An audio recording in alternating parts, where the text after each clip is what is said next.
हरे कृष्ण कृष्ण कृष्ण हरे हरे, हरे राम राम राम हरे हरे।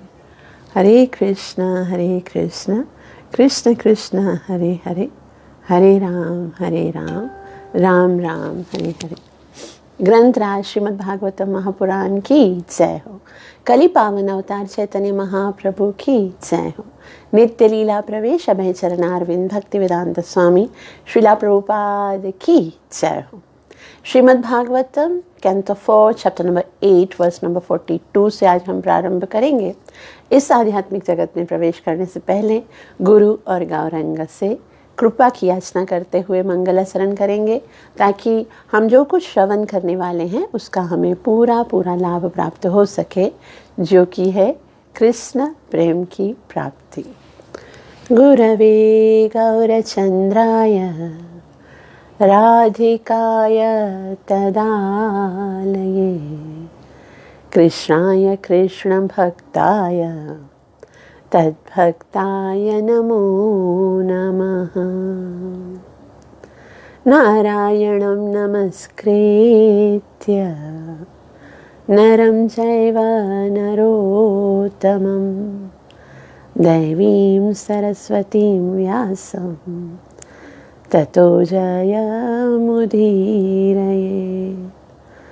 नष्टप्रायेषु अभद्रेषु नित्यं भागवत सेवया भगवती उत्तमश्लोके भक्तिर्भवति नैष्ठिकी।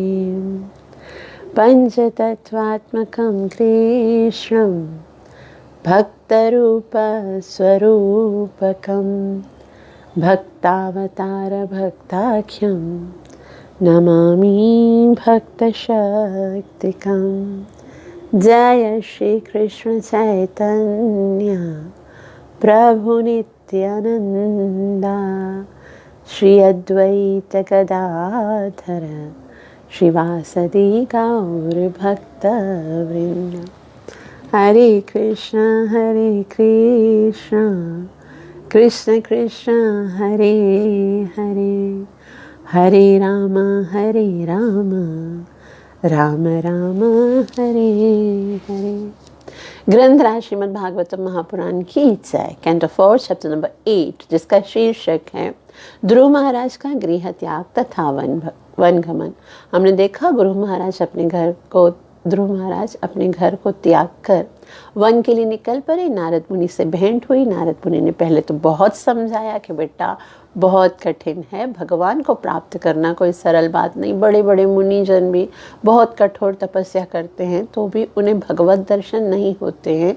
इसलिए चलो मैं तुम्हें घर लेके चलता हूँ, ठीक है। तुम्हारे पिताजी को बोलूँगा, वो तुम्हें गोद में बिठा देंगे। ध्रुव महाराज ने कहा नहीं, अब मुझे पिताजी के गोद में नहीं बैठना है, अब मुझे भगवान को प्राप्त करना है, भगवान से बात करनी है। आप यदि उसमें मेरी सहायता कर सकते हैं तो सहायता कीजिए, वरना मैं स्वयं ही खोज लूँगा। जब ध्रुव महाराज का इतना दृढ़ निश्चय देखा है नारद मुनि ने, तो अब नारद मुनि ध्रुव महाराज को भगवत प्राप्ति का मार्ग बताने जा रहे हैं। तो आज हम सब उस मार्ग को श्रवण करेंगे, जिस मार्ग पर चलकर 6 महीने में 5 साल के ध्रुव ने भगवत प्राप्ति कर ली।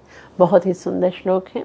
और नारद मुनि जो हैं वो एक विधि बताते हैं कि किस तरह से भक्ति स्टार्ट करनी है। पूरा शुरू से लेकर क्या करना है उनको, वो सारा का सारा बताते हैं। सबसे जो महत्वपूर्ण है वो है कि कहाँ पर भक्ति करनी चाहिए। वो जो स्थान है ना, स्थान की बहुत महिमा होती है, क्योंकि यदि स्थान ही परफेक्ट नहीं है तो मन भजन में लगेगा नहीं। इसीलिए देखो, जो भी हमारे शास्त्र हैं उसमें स्थान की बहुत महिमा बताई गई। हम भगवत गीता को देखते हैं ना, तो भगवत गीता में पहला जो शब्द आता है वो क्या है? धर्म क्षेत्र। मतलब वो क्षेत्र कौन सा है? धर्म का क्षेत्र है। और वो धर्म का क्षेत्र मतलब पुनः स्वतः वहाँ पर धर्म करने की प्रवृत्ति होती है। देखो, अगर जैसे हम पढ़ते हैं श्रीमद् भगवद गीता में, धृतराष्ट्र का प्रथम श्लोक है, वो क्या कहते हैं? धर्म क्षेत्रे कुरुक्षेत्रे समवेता युयुत्सव मामकः पांडवश्चैव किम कुर्वत संजय। तो संजय, मेरे पुत्र तो अधर्मी हैं, और अधर्मी पुत्र आज जब धर्म के क्षेत्र में इकट्ठे हुए हैं, तो वो जो क्षेत्र है वो तो मेरे पुत्रों की जो प्रवृत्ति है उसको सपोर्ट नहीं करेगा। ये भय दिखा रहे हैं कि मेरे पुत्र अधर्मी और क्षेत्र धर्म का है, तो यहाँ पर एकत्रित होकर बताओ किया क्या उन्होंने। तो पहला ही जो क्षेत्र है उसका वर्णन किया गया।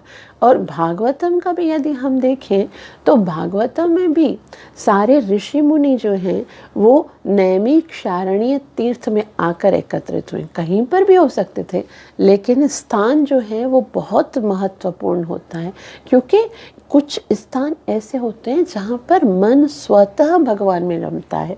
ऐसे जैसे हम जो भक्ति करते हैं ना, वो कहीं पर बैठकर, वैसे तो नियमितः स्मरणीय न काल, कोई भी नियम नहीं है स्मरण करने का या काल का या स्थान का, लेकिन यदि हम तीव्रता से प्रगति करना चाहते हैं तो उसके लिए स्थान बहुत ही महत्वपूर्ण है। यदि हम ऐसे ही सड़क पर चलते चलते या रोड पर या गार्डन में, पार्क में ऐसे अश्लील दृश्य देखते देखते भजन करेंगे तो उस भजन का जो वास्तविक परिणाम है वो निकलते निकलते बहुत समय लगेगा। इसीलिए एक स्वस्थ, सुंदर और एक बहुत ही प्योर स्थान जो है वो हमें भक्ति में सपोर्ट करता है। इसीलिए तो मंदिर बनाए जाते हैं। कुछ लोग बोलते हैं भगवान तो हर जगह है, फिर मंदिर में जाकर भगवान की सेवा करने का क्या लाभ है? मंदिर में क्या है? वातावरण है।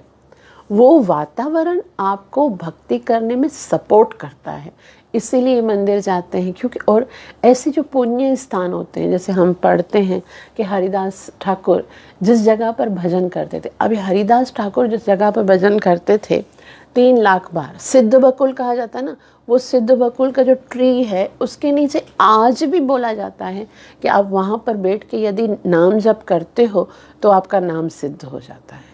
नाम सिद्ध हो जाता है मतलब जिह्वा जो है वो ऑटोमेटिकली उस नाम को रटन करना प्रारंभ कर देती। तो वो स्थान का कितना प्रभाव है ना। इस तरह से जब हम प्योर जैसे स्थान हैं, जैसे मधुबन है, वृंदावन है, मायापुर है, जगन्नाथपुरी है, वहाँ पर हम जाते हैं तो उस ऐसी जगहों पर भक्ति करने के लिए प्रयास नहीं करना पड़ता, स्वतः जो है वो स्थान सपोर्ट कर रहा होता है। कहीं कभी कभी हम जाते हैं ना, हम जो लोग माला नहीं भी करते हैं वो कभी कभी ऐसी जगह पर आते हैं जहाँ पर मंदिर होता है, भगवान के दर्शन होते हैं, सब भक्त होते हैं, तो खुद ब खुद उनको भी दिल करता है कि हम माला करें ना। मतलब अंदर से दिल करना, ऐसा स्थान का बहुत इसका प्रभाव पड़ता है।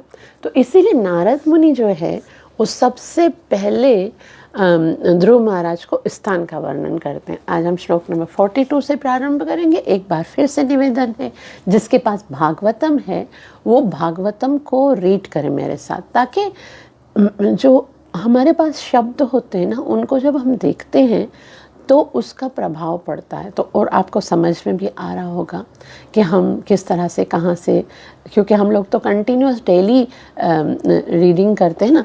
तो श्रीमद् भागवतम कृष्ण प्रभुपाद जी के द्वारा जिसका तात्पर्य दिया गया है उसका चौथा सिकंद आपके पास अगर नहीं है तो कोशिश कीजिए कहीं से आप कलेक्ट कीजिए और साथ साथ में पढ़ने का प्रयास कीजिए।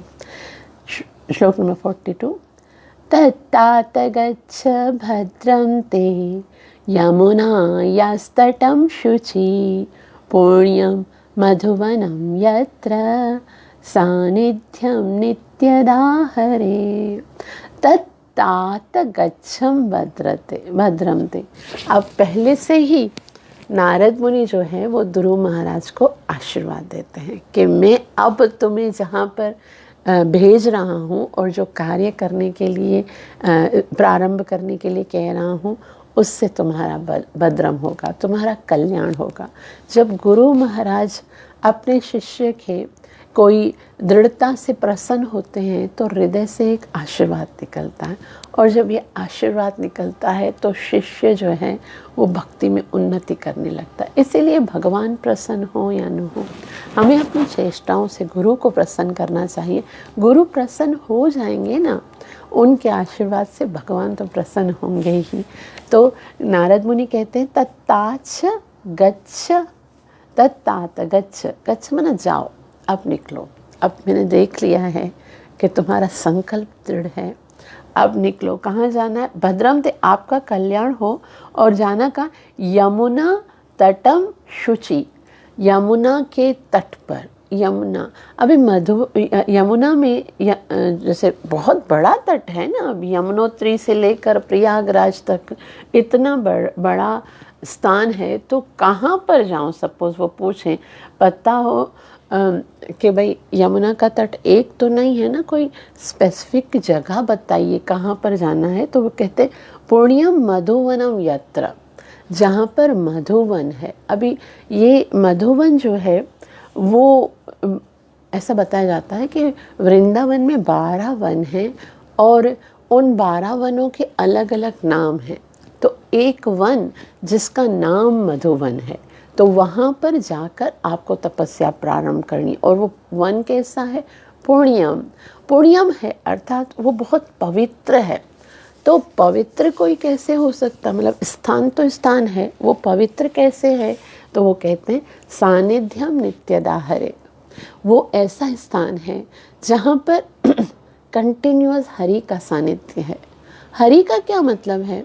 वैसे तो हरि के अनेक अर्थ हैं, लेकिन हरि शब्द चैतन्य महाप्रभु कहते हैं कि हरि शब्द अनेक अर्थ दो ही मुख्यतम, सर्व अमंगल हरे, यानी वो एक ऐसा स्थान है जहाँ पर जाने के बाद सारे अमंगल हर जाते हैं, क्योंकि वो हरि का स्थान है और प्रेम दिए हरे मन। तो वैसे तो भगवान, अगर यहाँ पर जैसे बताया गया सानिध्यम नित्यदा हरे, वहाँ पर भगवान कंटिन्यूअस हैं। तो कौन सी ऐसी जगह है जहाँ भगवान कंटिन्यूअस नहीं है? है ना, भगवान तो हर जगह पर है, तो हर जगह पवित्र होनी चाहिए ना। जैसे कोई ऐसी जगह नहीं है जगह जहाँ भगवान ना हो, तो फिर वृंदावन या मधुवन को ही इतना प्योर क्यों बताया गया? क्योंकि हर जगह भगवान है, लेकिन वो जो है अपने सूक्ष्म रूप में है। भगवान का रियलाइजेशन अगर कहीं करना है तो भगवान का रियलाइजेशन जो है वो वृंदावन में, ब्रज में किया जा सकता है। क्योंकि भगवान की ये प्रतिज्ञा है कि वृंदावनम परित्यज्यम पादम एकम न गच्छति। वृंदावन वो स्थान है जहाँ को, जिस स्थान को छोड़कर भगवान एक पग के लिए भी बाहर नहीं जाते, वो वहीं पर हैं। और वहीं पर किस स्वरूप में है? वो सुंदर मनोहारिणी हरि के स्वरूप में, भगवान के स्वरूप में। हरि मतलब प्रेम दिए हरे मन, जो प्रेम प्रदान करने के लिए। दूसरी जगहों पे भगवान प्रेम प्रदान करने के उस स्वरूप में नहीं है। भगवान की सत्ता तो है, लेकिन यदि हृदय में भगवत प्रेम की अभिलाषा है तो उसके लिए वृंदावन का आश्रय लेना पड़ेगा। ये वृंदावन जो है वो भगवान की नित्य प्रेम भूमि है, जो वहाँ पर स्पर्श करता है। अब देखो वृंदावन की जो जल है, ये जो रजरानी है, वो सपोर्ट करती है। आप वृंदावन को जब स्पर्श करते हो, वृंदावन के स्थल को या उसके धरती को, तो वो धरती वो है जहाँ पर अनेक जन्मों से ना जाने कितने प्योर डिवोटीज ने कितनी साधना की है। तो उनकी साधना का प्रभाव है वृंदावन में। आज भी हम देखते हैं गोवर्धन परिक्रमा में कितने सारे भक्त हैं जो दंडवत परिक्रमा लगाते हैं, ऐसे लेटते हैं, उसके बाद पत्थर लगाते हैं, फिर वापस आगे जाते हैं, फिर लेटते हैं। इस तरह से लेट की परिक्रमा करते हैं। कंटिन्यूस हरि नाम की ध्वनि आती है, कंटिन्यूस राधे नाम की ध्वनि आती है। कितने भक्त अपने जीवन के सारे जितने भी ऐश्वर्य हैं उनको त्याग कर वृंदावन में भजन करने के लिए जाते हैं। तो वृंदावन जो है वो ऐसी पुण्य स्थिति है, ऐसी पुण्य भूमि है कि जहाँ पर भगवान कंटिन्यू कंटिन्यूअस रहते हैं, वो जानते हैं कि मेरे भक्त यहीं पर आएंगे मुझसे मिलने के। जैसे ये वृंदावन भगवान का घर है, और घर में तो देखो व्यक्ति जो है वो कंटिन्यूअस मिलता है ना। अगर किसी को मिलना है भगवान से तो मिलने के लिए कहाँ जाना पड़ेगा, उसके घर जाना पड़ेगा ना। तो वृंदावन भगवान का घर है। तो अब ध्रुव महाराज को नारद मुनि कहते हैं, पुण्यम मधुवनम यत्र सानिध्यम नित्यदाहरे। तो सानिध्यम, ऐसे मधुवन में, अब वृंदावन में 12 वन हैं, टोटल 12 वन हैं। तो 5 वन जो है वो पूर्व में हैं और 7 वन जो है वो पश्चिम में हैं। तो इन 12 वनों का जो समूह है वो उस अभी वहाँ पर ही मधुवन है। और नारद मुनि लोकेशन बताते हैं कि देखो यहाँ पर ये स्थान आपकी सेवा के लिए, साधना के लिए बहुत ही सुइटेबल है, आप इधर जाके साधना करो। अनुवाद श्री प्रभुपाद जी बहुत डिटेल से मधुवन और वृंदावन के जो वन हैं उनके विषय में बताएंगे। और यहाँ पर क्यों बताया जा रहा है ये स्थान, ताकि मन जो है ऐसे स्थान में जाकर भगवान में लगेगा। नारद मुनि कहते हैं, बालक तुम्हारा कल्याण हो, तुम यमुना के तट पर जाओ जहाँ पर मधुवन नामक विख्यात जंगल है और वहाँ पर पवित्र हो। वहाँ जाने से ही मनुष्य वृंदावन वासी भगवान के निकट पहुँचता है। यानी भगवान के निकट पहुँचकर भगवान में मन लगता है, इसीलिए वो स्थान साधना के लिए। और वृंदावन पता है कैसा है, वृंदावन बूस्ट प्रदान करने वाला है। जैसे हम अगर वृंदावन में कंटिन्यूअस निवास नहीं भी कर सकते हैं तो भी जहाँ पर हम रहते हैं वहाँ पर हम भक्ति करते करते ऐसा होता है कि फिर बूस्ट चाहिए होता है। तो कभी कभी वृंदावन में जाकर वो बूस्ट लेकर आ जाना चाहिए। फिर क्या होता है, फिर वो भक्ति जो है ना वो ताज़ा हो जाती है, क्योंकि इतने सारे प्योरिटी जो है वहाँ की, वो प्योर वातावरण जो है, वो बिहारी जी के दर्शन, वो श्याम सुंदर के दर्शन, राधा रमण जी के दर्शन, और ये इतनी पवित्र रज राधा रमण है, रेती वो रमण रेती है, कालिंदी के दर्शन, ये सब करके जो होता है वो इतनी शक्ति मिलती है। तो वो इतना प्योरिटी और इतना शक्ति का संचार होता है कि वहाँ से आकर फिर हम जो है वो कंटिन्यू कर सकते हैं और ऐसे जाते रहना चाहिए। वहाँ पर वृंदावन वासी भगवान के निकट पहुँचे जाते हैं। और श्रील प्रभुपाद जी बहुत सुंदर रीति से साफ इस सब का जो है वो डिटेल से बताते हैं कि नारद मुनि तथा ध्रुव महाराज की माता सुनीति दोनों ने ही ध्रुव महाराज को भगवान की उपासना करने के लिए सलाह दी। जब नारद मुनि विशेष रूप से निर्देश दे रहे हैं कि भगवान की यह आराधना किस प्रकार जल्द ही सफल हो जाएगी, वो ध्रुव महाराज को यमुना के तट पर जहाँ पर मधुवन नामक वन है जाकर ध्यान करने और जप करने की सलाह देते हैं। तो जल्दी अगर भगवत प्राप्ति करनी है तो चलो वृंदावन में बहुत ही शीघ्रता से भगवत भक्ति और भगवत प्राप्ति हो सकती है। आध्यात्मिक जीवन में शीघ्र प्रगति करने के लिए भक्त को तीर्थ स्थान से विशेष लाभ प्राप्त होता है। यद्यपि भगवान श्री कृष्ण सर्वत्र वास करते हैं, किंतु इन पवित्र स्थानों में जाने से उनके निकट तक पहुंचने में सरलता होती है, क्योंकि ऐसे स्थानों में बड़े बड़े ऋषि मुनि रहते हैं। भगवान श्री कृष्ण कहते हैं कि जहाँ कहीं भी उनके भक्त उनकी दिव्य लीलाओं का कीर्तन करते हैं वहीं वे निवास करते हैं। मद भक्ता यत्र गायन्ति तत्र तिष्ठामि नारद। तो क्योंकि वृंदावन में कंटिन्यूअस भक्तजन भगवान का भजन करते हैं तो भगवान वहाँ से जाते नहीं, कंटिन्यूअस वहाँ पर रहते हैं। भारत में अनेक तीर्थ स्थान हैं, इनमें से बद्रीनारायण, द्वारिका, रामेश्वर तथा जगन्नाथपुरी प्रमुख हैं। ये चार जो हैं वो ये चार हमारे जो वास्तविक ऐसे बोलते हैं ना धाम होते हैं, ये चार धाम हैं जहाँ पर भगवान का निवास है। कौन कौन से हैं? एक है बद्रीनाथ, वहाँ पर भगवान नर नारायण स्वरूप में सदैव तपस्या करते रहते हैं। दूसरा है रामेश्वरम, वहाँ पर भगवान जो है वो जैसे रामेश्वर भगवान शिव जी के द्वारा जो भगवान श्री राम ने जो शिव जी का लिंग स्थापित किया था, वहाँ पर ये है कि शिव जी जो है वो राम जी को कहते हैं कि राम जिसके ईश्वर हैं वही रामेश्वरम है। तो वहाँ पर भगवान राम की आराधना होती है। और दूसरा जगन्नाथपुरी है, जगन्नाथपुरी में जगन्नाथ सुभद्रा बलदेव का स्थान है, और इसके अतिरिक्त द्वारिका में भगवान श्री कृष्ण की तो ये 4 जो है वो मुख्य धाम हैं। हमको है ना अपने जीवन में ये 4 धाम ज़रूर करने चाहिए। और यहाँ पर श्रील प्रभुपाद जी कहते हैं ये पवित्र स्थान 4 धाम कहलाते हैं। धाम का अर्थ है ऐसा स्थान जहाँ भगवान से तुरंत संपर्क स्थापित हो सकता है, जाओ और मिल के आओ भगवान से। तो बद्री नारायण जाने के लिए हरिद्वार होकर जाना पड़ता है। इसी प्रकार अन्य तीर्थ स्थल हैं यथा प्रयाग, इलाहाबाद तथा मथुरा, और इन सबों में सर्वोपरि है वृंदावन। बाकी सब तो मुख्य हैं, लेकिन सबसे ज़्यादा महत्वपूर्ण स्थान कौन सा है? वृंदावन। तो जब तक कोई आध्यात्मिक जीवन में बहुत ऊपर उठा नहीं होता है, उसे ऐसे स्थान में रहकर भक्ति करने की संस्तुति की जाती है। किंतु नारद मुनि जैसा शुद्ध भक्त जो सदैव प्रचार कार्य में लगा रहता है, कहीं भी भगवान की सेवा कर सकता है। कभी कभी नारद नरक लोक में भी जाते हैं।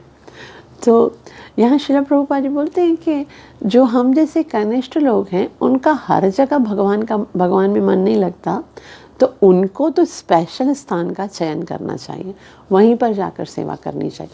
लेकिन जो नारद मुनि जैसे प्योर भक्त हैं, वो तो हर जगह को मद भक्ता यत्र गायन्ति तत्र तिष्ठामि नारद, वो हर जगह को वृंदावन बनाने में सामर्थ होते हैं। इसीलिए नारद मुनि तो कहीं पर, कोई ऐसे बोल सकता है ना, नारद मुनि खुद तो घूमते रहते हैं और ध्रुव महाराज को बोलते हैं कि जाओ तुम वृंदावन में जाके भजन करो, तो इनका उपदेश कैसे काम करेगा। तो नारद मुनि का जो स्थिति है वो बहुत ऊपर की है। तो नारद मुनि किसी भी, यहाँ श्री प्रभुपाद जी बोलते हैं कि नारद मुनि तो कभी कभी नरक में जाकर भी प्रचार करते हैं, नरक में भी प्रचार करते हैं।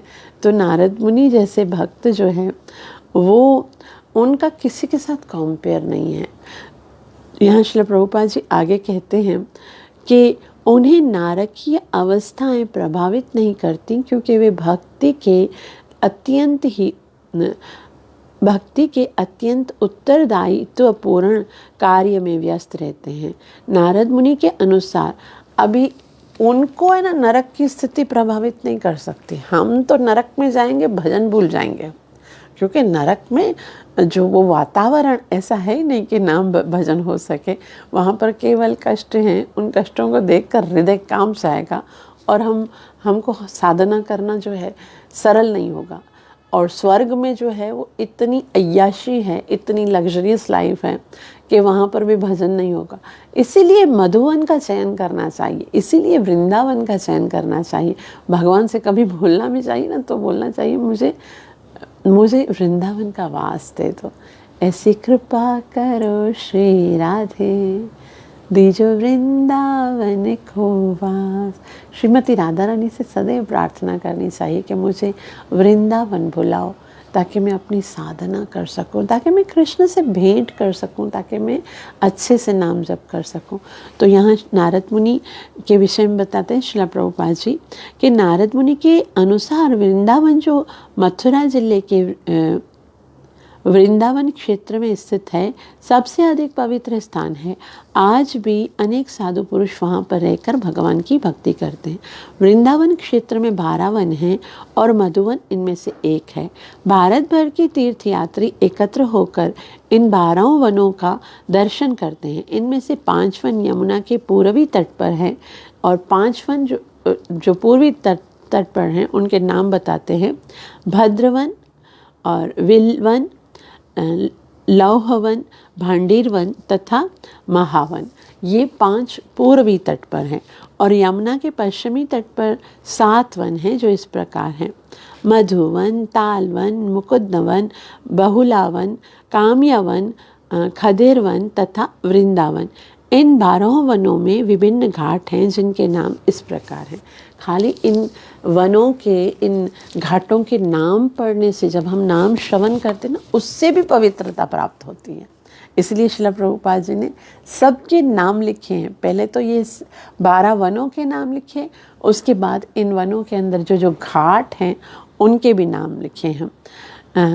श्रील प्रभुपाद जी बताते हैं, अविमुक्त, एक अविमुक्त, दूसरा अधिरूढ़, तीसरा गुह्य तीर्थ, चौथा प्रयाग तीर्थ, पांचवा कनक तीर्थ और छठा तेंदुक तीर्थ, सातवां सूर्य तीर्थ, आठवां वटस्वामी, नवां ध्रुव घाट जहाँ पर अनेक फल तथा पुष्प वृक्ष हैं। यह स्थान प्रसिद्ध है क्योंकि यहीं पर ध्रुव महाराज ने ऊंचे चबूतरे पर बैठकर तपस्या की थी। तो जहाँ, जिस घाट पर ध्रुव महाराज ने तपस्या की थी, उस घाट को क्या कहते हैं? ध्रुव वन कहते हैं, ध्रुव घाट कहते हैं। तो 10वां जो है वो ऋषि तीर्थ, 11वां मोक्ष तीर्थ, 12वां बुद्ध तीर्थ, 13वां गोकर्ण, 14 कृष्ण गंगा, 15वां वैकुंठ, 16 अस्सी कुंड, 17वां चतुसामुद्रिक कूप, 18 अक्रूर तीर्थ। जब अक्रूर के रथ से कृष्ण तथा बलराम मथुरा जा रहे थे तो इसी घाट में सबों ने स्नान किया था, उसका नाम है अक्रूर तीर्थ। और 11 है याज्ञिक विप्र स्थान, 19 है याज्ञिक विप्र स्थान और 20 है कुब्जा कूप, 21 है रंग स्थल और 22 है मंच स्थल, 23 है मल्ल युद्ध स्थान जहाँ पर भगवान जो है वो मल्ल युद्ध किए थे, और 24 है दशा अश्वमेध घाट। तो ये सब घाट हैं। इन सारे पवित्र घाटों के नाम बताए हैं और इनमें से जो मधुवन है वहाँ पर जाकर ध्रुव महाराज को तपस्या करने का आदेश दिया है नारद जी ने कि आप वहाँ पर जाइए और वहाँ पर जाके क्या करिए, पूरी विधि बताते हैं। आपको पता है भक्ति कहाँ से प्रारंभ होती है? यहाँ पर पहले तो स्थान की बात हुई, पहले तो स्थान है, लेकिन स्थान में जाकर ऐसा नहीं है कि बस बैठ जाओ माला करो, नहीं, पहले क्या करना है वे बताते हैं। स्नात्वानु सवनं तस्मिन् कालिन्द्या सलिले शिवे कृत्वोचितानि निवसन् आत्मनः कल्पितासन। पहले क्या करो? स्नात्वानुसवनम। स्नात्वा मतलब, अनुसवनम का मतलब होता है 3 बार करना है, 3 बार स्नान करना भक्ति प्रारंभ करने से पहले। और किसको बोल रहे हैं? नारद मुनि 5 साल के बच्चे को, ध्रुव महाराज को बोलते हैं, देखो अब तुम यमुना के तट पर जाओगे ना मधुवन में, वहाँ पर 3 बार स्नान करना। कोई भी भक्ति का कार्य स्नान से प्रारंभ होता है। इवन भगवान को प्रणाम भी करने के लिए आना हो तो पहले स्नान करना चाहिए। हर स्थिति में भगवान के पास नहीं आना चाहिए। एक जैसे कोई भी बड़ा व्यक्ति हो या कोई भी प्रियतम हो तो हमेशा चाहेंगे ना कि हम उनके सामने साफ सुथरे पवित्र होकर जाएं। लेकिन लोग भगवान के सामने आने में आजकल ना स्नान करना लोगों को बहुत कठिन लगता है। स्पेशली सर्दियों में तो लोगों को लगता है कि भाई रोज़ स्नान करने की क्या ज़रूरत है, कभी कभी करना चाहिए और बस परफ्यूम वर्फ्यूम लगा के ड्रेस चेंज करके आ जाते। नहीं, स्नान बहुत महत्वपूर्ण है। शरीर की शुद्धि, पवित्र होकर फिर भगवान के पास जाना चाहिए। इतना छोटा सा बालक है ध्रुव महाराज, कोई ऐसा नहीं स्पेयर कपड़े वपड़े लेकर आया, अटैची हाथ में है और फिर सोचेगा भाई मैं मॉर्निंग में स्नान करके ये ड्रेस पहनूंगा, इवनिंग में ये पहनूंगा, 3 बार स्नान करना है। नहीं, कुछ भी उनके पास नहीं है और फिर भी नारद मुनि उनको बोल रहे हैं कि भाई 3 बार तो तुम्हें स्नान करना पड़ेगा। स्नात्वानुसवनम तस्मिन्, 3 बार स्नान करना पड़ेगा। ये श्री प्रभुपाद जी ने ये नियम रखा है और मंदिरों में ये नियम होता है कि जब तक आप स्नान नहीं करते हो तब तक आप भगवान की कोई सेवा नहीं कर सकते हो। भले ही आप आपने सुबह को स्नान किया था, फिर प्रसादम वगैरह खा के फिर वापस से जब आपको भगवान की सेवा करनी है तो उस समय वापस से स्नान करना पड़ेगा। ऐसे ही खाते पीते सोते हम बार बार भगवान की सेवा ऐसे नहीं कर सकते, उसके लिए स्नान करना होता है। और जो भी भगवान की सेवा होती है, इसके अलावा जो हम गायत्री जप करते हैं, जब तक स्नान नहीं किया जाता है तब तक गायत्री जप नहीं किया जा सकता। स्नान करके, और स्नान करके भी कैसे करना है, 13 तिलक लगाने हैं, जो शरीर के अंग हैं उन पर भगवान को स्थापित करना है, उसके बाद सेवा स्टार्ट करनी है। तो तस्मिन कालिंद्या सलिले शवे, कालिंद्या यानी जो यमुना नदी के सलीले यानी जल में शवे, शिवे का मतलब होता है शुभ। ये इतना शुभ जल है, ये कालिंदी का जो जल है वो बहुत प्योर है। क्यों प्योर है? क्योंकि यहाँ पर भगवान श्री कृष्ण और श्रीमती राधा रानी ने बहुत सारी लीला की हैं। श्रीला रूप गोस्वामी अपनी शास्त्र उपदेश अमृत में बहुत ही सुंदर व्याख्या करते हैं यमुना नदी की, और ये इतनी पवित्र है। आगे कहते हैं, कृत्वोचितानि निवसान, कृत्वो यानी चित्तानी, अपने चित्त को, निवसन पहले बैठो। अब बैठने के लिए वो आसन बताते हैं कि वहाँ पर जाकर एक आसन पे आपको बैठना है। और आत्मनः कल्पितासन, आत्मान यानी स्वयं का, कल्पित आसन मतलब आसन बनाइए। अब भजन करने के लिए पहले तो स्थान बताया, उसके बाद बोला कि आपको एक बहुत ही सुंदर आसन, ऐसे बताया जाता है कि जो योगी जन होते हैं वो पहले ही अपने लिए एक आसन का चयन करते हैं। और जैसे 6ठे अध्याय में भगवान भी बोलते हैं कि कैसा होना चाहिए, श्रुतोदेशो प्रतिष्ठाय, ऐसा आसन होना चाहिए जो बहुत ऊपर नहीं हो, बहुत नीचे नहीं हो, और हिरण का जो चाम है वो उससे, और हिरण का चाम बना के आसन बनाते हैं। क्यों? क्योंकि ये ऐसा चाम होता है जहाँ पर कीट पतंग कीड़े इत्यादि जो नहीं है, जो है ना, वो नहीं चढ़ते हैं। इवन सांप भी वहाँ पर आता है ना, तो भी उसकी गंध इतनी स्ट्रॉन्ग होती है कि उसकी गंध सूंघकर सांप भी वहाँ से चले जाते हैं। अब आप खुद सोचो कि आप जंगल में गए हो तपस्या करने के लिए, आपको अगर कोई अच्छा योग्य स्थान नहीं है तो फिर क्या होगा, कहीं पर भी आप बैठ जाओगे वहाँ पर कीड़े आएंगे, आपको काटेंगे, कोई और जो है ना जंगली जीव आएगा, तो फिर क्या करोगे? आप भजन में मन लगाओगे कैसे? भजन में मन नहीं लगेगा ना। इसलिए जो है वो स्थान जो है वो बहुत महत्वपूर्ण है। नारद मुनि कहते हैं इस स्थान पे जाओ, और कैसे, यम नियम, ये 2 चीज़ें होती हैं बताने के लिए। अब देखो यहाँ पर अष्टांग योग का वर्णन करेंगे तो सबसे पहले यम बताया जाता है। यम का मतलब होता है डॉन्ट्स, जो आपको नहीं करना है। तो नारद मुनि को तो नहीं, ये ध्रुव महाराज को तो नहीं बताए, क्योंकि उन्हें पता था कि यहाँ पर कोई सुविधा है ही नहीं, और मैं तो कंटिन्यूस इनको देखूँगा। तो ये जो यम है कि ऐसा मत करो, ऐसा मत करो, ऐसा मत करो, ये नहीं बताया जा रहा है। नियम डायरेक्ट से बताया जा रहा है। नियम क्या है?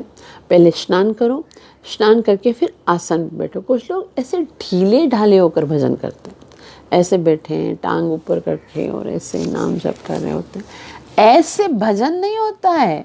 भजन के लिए एक बहुत ही सुंदर जो है वो आसन होना चाहिए। सुखासन में बैठकर भजन करना चाहिए, और भजन ऐसा होना चाहिए कि वो पूरा का पूरा कंसंट्रेशन के साथ हो। और जब अगर हम कंसंट्रेशन के साथ बैठे नहीं हैं तो फिर भजन तो नहीं कर सकेंगे, फिर हम जो है वो उससे विचलित हो जाएंगे, नहीं कर पाएंगे। इसीलिए बताया जा रहा है कि आसन बहुत महत्वपूर्ण। कोई भी क्रिया आप करते हैं, जैसे अगर हम आरती करते हैं तो उसका एक आसन है, वो खड़े होकर आरती करनी चाहिए। और अगर हम भागवत श्रवण कर रहे हैं या नाम जप कर रहे हैं तो बैठकर हमें नाम जप करना चाहिए। और अगर हम दूसरी कोई सेवा कर रहे हैं तो उसके अनुसार, जैसे कथा श्रवण कर रहे हैं या कोई और सेवा कर रहे हैं, तो उसके अनुसार जो ये है ना आसन, उसको प्रारंभ, उसको कैसा है, निवसन्ना आत्मनः कल्पितासन। कल्पितासन मतलब अपना आसन जो है वो मन से बनाना चाहिए, कल्पित करना चाहिए, उसको सेट करना चाहिए। उसके बाद बैठ के पहले स्नान करो और एक आसन पर आप बैठ जाओ, फिर वहाँ पर बैठकर आप तपस्या करो। अनुवाद: नारद मुनि ने उपदेश दिया कि हे बालक, यमुना नदी अथवा कालिंदी के जल में तुम नित्य 3 बार स्नान करना, क्योंकि यह जल शुभ है, पवित्र एवं स्वच्छ है। स्नान के पश्चात अष्टांग योग के आवश्यक अनुष्ठान करना और तब शांत मुद्रा में अपने आसन पर बैठ जाना। फिर अब इतना ज़्यादा डिटेल से वो अष्टांग योग नहीं बता रहे हैं, बस बोल रहे हैं कि पहले अष्टांग योग का जो अनुष्ठान तुम करते हो उस कर लो, और उसके बाद जो है वो शांत मुद्रा में अपने आसन पर बैठ जाओ। फिर वहाँ पर बैठ के क्या करो वो हम बाद में पढ़ते हैं, पहले श्रील प्रभुपाद जी के तात्पर्य को पढ़ेंगे। श्रील प्रभुपाद की जय। श्रील प्रभुपाद जी कहते हैं, ऐसा प्रतीत होता है कि ध्रुव महाराज की को पहले ही अष्टांग योग विधि का अभ्यास करना बता दिया गया था। इस विधि की व्याख्या हमारी पुस्तक भगवत गीता यथारूप के सांख्य योग दर्शन के अध्याय 6 में 11 से 15 में की गई है। अष्टांग योग में मन को स्थिर किया जाता है और फिर विष्णु के ऊपर में इसको केंद्रित किया जाता है। तो अष्टांग योग का जो वास्तविक उद्देश्य है वो केवल अपने शरीर को स्वस्थ करना नहीं। आजकल जो योग होता है बस खाली शरीर तक लिमिटेड होता है, लेकिन ये जो ध्रुव महाराज को सिखाया जा रहा है वो शरीर के स्वस्थ रहने के लिए नहीं दिखाया जा रहा, वो भगवत प्राप्ति के लिए दिखाया है। तो अष्टांग योग में मन जो है वो विष्णु के रूप पर केंद्रित किया जाता है, जैसा कि अगले श्लोकों में बताया जाएगा। यहाँ पर स्पष्ट कहा गया है कि अष्टांग योग कोई शारीरिक व्यायाम नहीं है, वरन विष्णु के स्वरूप के साथ मन को एकाग्र करने का अभ्यास है। तो आसन में बैठने के पूर्व, जैसा भगवत गीता में कहा गया है, मनुष्य को नित्य स्वच्छ अथवा पवित्र जल के से प्रतिदिन 3 बार स्नान करके खुद को स्वयं को शुद्ध करना होता है। यमुना का जल स्वभावतः अत्यंत ही स्वच्छ तथा शुद्ध रहता है, और अतः जब भी इसमें 3 बार स्नान करता है जो भी, निस्संदेह बाहर से वह अत्यंत शुद्ध हो जाता है। इसीलिए नारद मुनि ने ध्रुव महाराज को सलाह दी है कि वे यमुना के तट पर जाएं और वहाँ बाहर से शुद्ध हो लें। योग अभ्यास की क्रमिक विधि का यह अंग है। तो क्रमिक तरह से कैसे करना है, पहले स्वयं को शुद्ध करना है और उसके बाद आसन में बैठना है। तो योग अष्टांग योग सिखा रहे हैं, यम, नियम, आसन और उसके बाद है प्राणायाम। प्राणायाम का क्या मतलब होता है? प्राणायाम का मतलब होता है अपनी सांसों को कंट्रोल करना। सांस जो है वो अलग अलग तरीके से कंट्रोल की जाती है, कैसे, जैसे अंदर लेकर उसको स्टॉप करना, फिर धीरे धीरे छोड़ना, या फिर है ना अंदर प्राणवायु को प्राणवायु में ही कंट्रोल करना। तो अलग अलग रेचक और अलग अलग विधियाँ होती हैं जिसके द्वारा हमको ये प्राणायाम करना होता है। तो अभी ध्रुव महाराज को स्नान के बाद आसन और प्राणायाम के बारे में बताते हैं। वे कहते हैं, प्राणायामेन त्रिवृत्ता प्राणेन्द्रिय मनोमलं शनैर्व्युदस्याभिध्याये मनसा गुरुवगुणम्। तो यहाँ पर बता रहे हैं प्राणायामेन त्रिविधा। प्राणायाम मतलब श्वास की जो क्रिया है उसको तीन विधियों से किया जाता है। अलग अलग विधियाँ होती हैं, वो हमें तो नहीं आता क्योंकि हम तो अष्टांग योग के उपासक नहीं है। लेकिन श्रील प्रभुपाद जी पता है क्या बोलते हैं इसके बारे में? बोले प्राणायाम का मतलब होता है श्वास की क्रिया, और भक्त जो श्वास की क्रिया करते हैं ना वो सबसे बेस्ट है। भक्त कौन सी श्वास की क्रिया करते हैं? जब वो भगवान का संकीर्तन करते हैं तो बहुत बहुत बहुत ज़ोर ज़ोर से नाचते हैं, और हरिनाम संकीर्तन करते वक्त जब वो नाचते हैं तो उनकी सांसें बहुत तेज़ तेज़ चलती हैं। तो और एक एक सांस जो है वो वो केवल हरिनाम को ही बनाने में ये इस तरह से उसमें टिकाते हैं मन को। तो क्या होता है, प्राणेंद्रिय मनोमलम, जब हम अपनी श्वास क्रिया को रोकते हैं तो प्राण, इंद्रिय और मन का मल समाप्त हो जाता है। और शनैर्व्यूर्दस्याभिध्यायन्ते, शनैर्व्यूर्दस्याभिध्यायन्ते, यानी शनै का मतलब होता है कि धीरे धीरे, व्योदस्य यानी छोड़कर, अभिध्यायन्ते ध्यान करो, धीरे धीरे अपनी सांसों को छोड़ते हैं।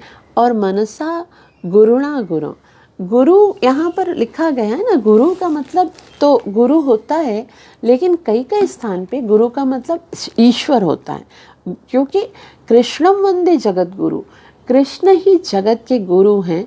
तो वहाँ पर क्या करना है, गुरुणा यानी अचलित मन से, गुरुणा गुरुम, अपने गुरु को स्मरण करना है। गुरु कौन है, आदि गुरु भगवान श्री कृष्ण की स्मृति करनी है। वहाँ पर स्थान में आना है, मधुवन में जाओ, स्नान करो और आसन पे बैठो और भगवान का स्मरण करो।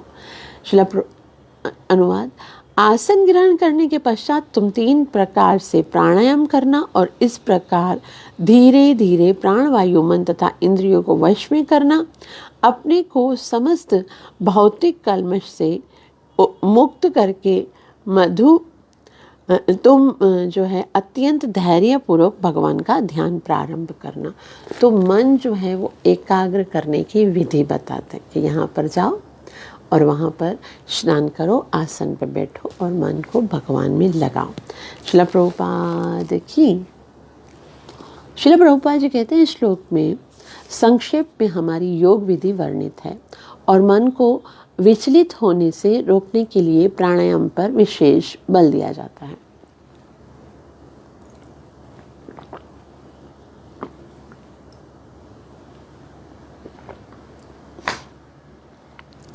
तो मन जो है उसको कंट्रोल करने के लिए प्राणायाम के विषय में बताया जाए। मन स्वभावतः सदैव दलायमान रहता है क्योंकि वह चंचल है, किंतु प्राणायाम से इसको रोका जा सकता है। सांस की जो क्रिया होती है, तो जैसे हम जब उछल के कीर्तन करते हैं, फिर सांस की जो क्रिया होती है, उसके समय आप याद देखिए अगर ध्यान से कि मन पूरा का पूरा भगवान तक लग रहा हो, पूरा का पूरा, मतलब मन से, बुद्धि से हम केवल भगवान के नाम को ही एंजॉय कर रहे होते हैं। तो ये हमारा बहुत ही बेस्ट प्राणायाम है। लेकिन यहाँ पर श्री प्रभुपाद जी बता रहे हैं कि मन स्वभावतः सदैव चंचल दोलायमान रहता है क्योंकि वह चंचल है, किंतु प्राणायाम से इसको रोका जा सकता है।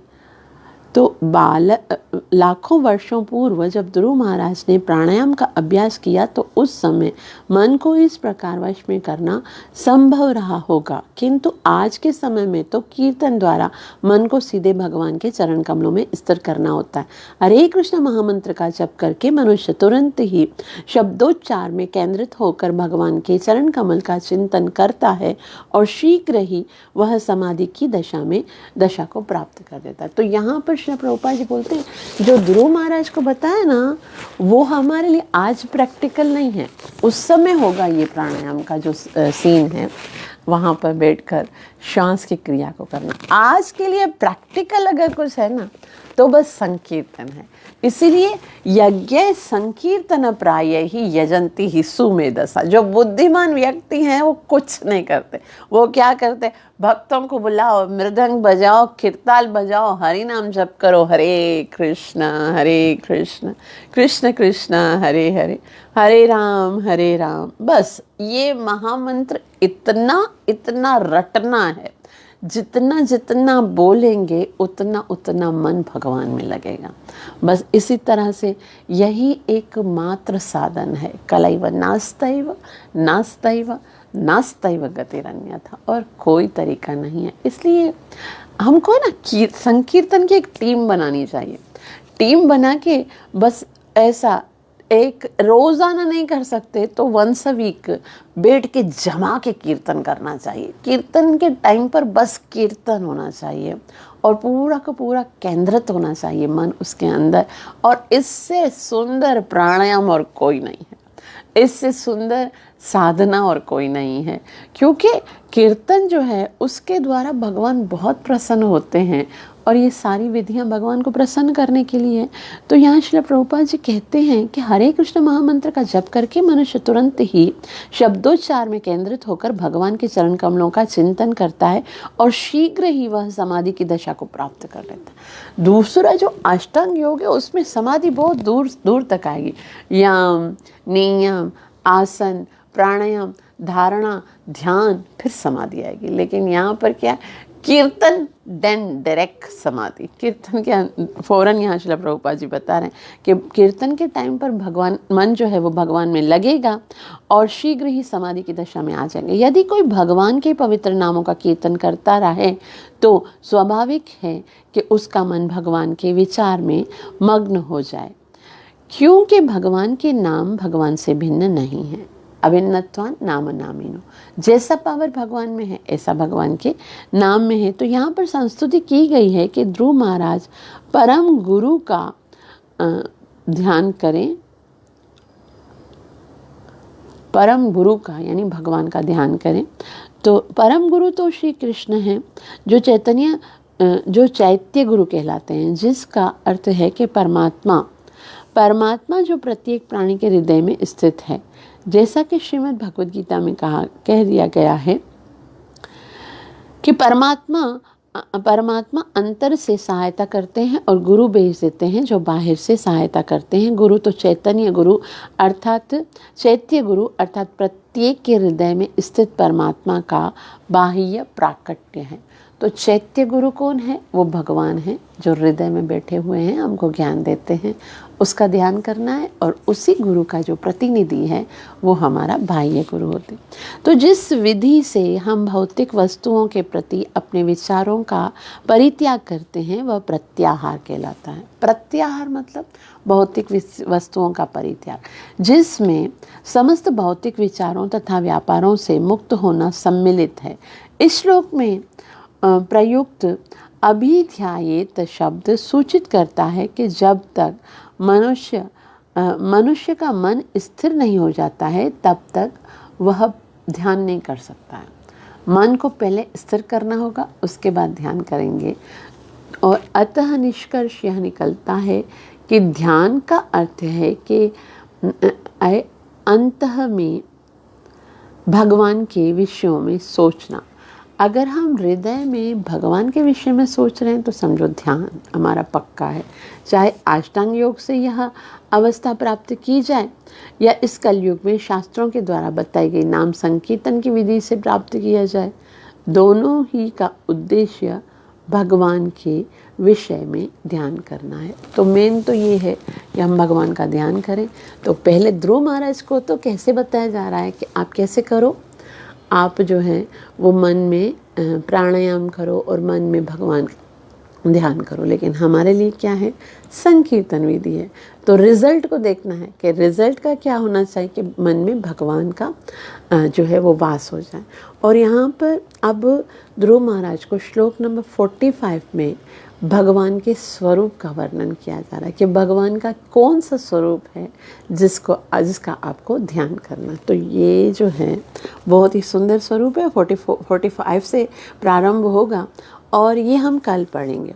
और इसमें जो है वो भगवान की बहुत ही सुंदर सुंदर जो भगवान का स्वरूप है उसका वर्णन है। तो आप सबसे प्रार्थना है कि ज़रूर जुटिए। हमको रोज़ाना श्रीमद् भागवतम का श्रवण करना चाहिए, जिससे हमारे सारे नष्ट प्रायेषु भद्रेषु सारे अभद्र नाश हो जाएंगे और बहुत ही शीघ्रता से भगवत भक्ति जो है वो उन्नति के साथ हम कर सकेंगे, प्रगति होगी हमारी भक्ति में। आप सबका बहुत बहुत आभार जो इतना प्रेम से श्रवण किया। मुझे आशीर्वाद अवश्य दीजिएगा कि मैं अपनी सेवा और साधना को अच्छे से कर सकूं और निरपराध भाव से हरि नाम का जप करके गुरु और कृष्ण को प्रसन्न कर सकूं। हरे कृष्ण कृष्ण कृष्ण हरे हरे, हरे राम राम राम हरे हरे। ग्रंथ राज श्रीमद् भागवतम महापुराण की जय। कली पावन अवतार चैतन्य महाप्रभु की जय। नित्य लीला प्रवेश भय चरणारविंद भक्ति वेदांत स्वामी श्रीला प्रभुपाद की